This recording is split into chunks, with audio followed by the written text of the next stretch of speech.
All right, now we're going to do the centroid. The centroid is the intersection of three what are called medians. Medians connect the vertex to the opposite midpoint.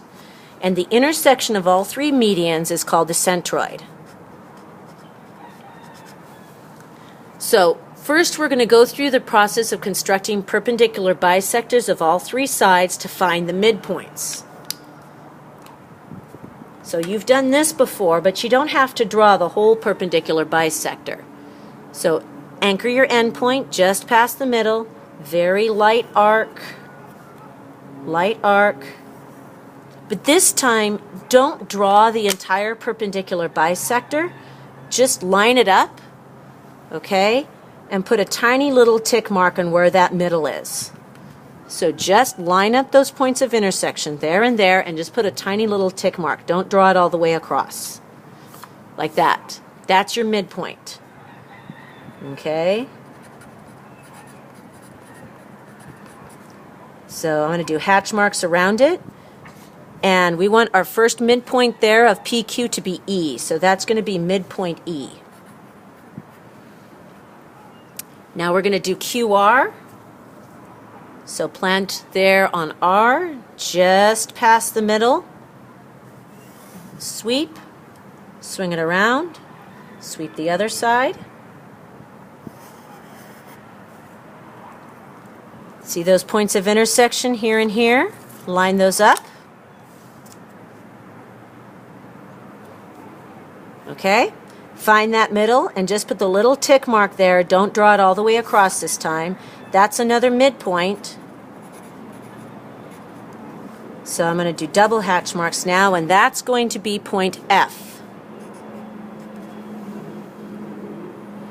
Last one, let's construct our perpendicular bisector. Open it up just past the midpoint. Point of intersection, swing it around. Point of intersection. Line up your points of intersection. Put your little tick mark there. That's another midpoint. And that's going to be called midpoint G. So now we have three midpoints. Now we're going to draw the medians. The medians connect the vertex to the opposite midpoint. There's three of them. So vertex to the opposite midpoint. There you go. Vertex, opposite midpoint, line it up. There you go. Vertex, opposite midpoint. There you go. Where they cross, that's called the centroid. We're going to mark that with a D. Now there's something I'd like you to compare here. I want you to use your compass, and I'd like you to compare the length of DE to RD. So come over here. We're just going to do a comparison.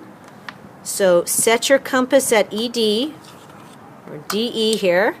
So kind of get that distance, and now I'd like you to compare it to this distance. Just physically kind of compare it. Then it says compare the distance DF.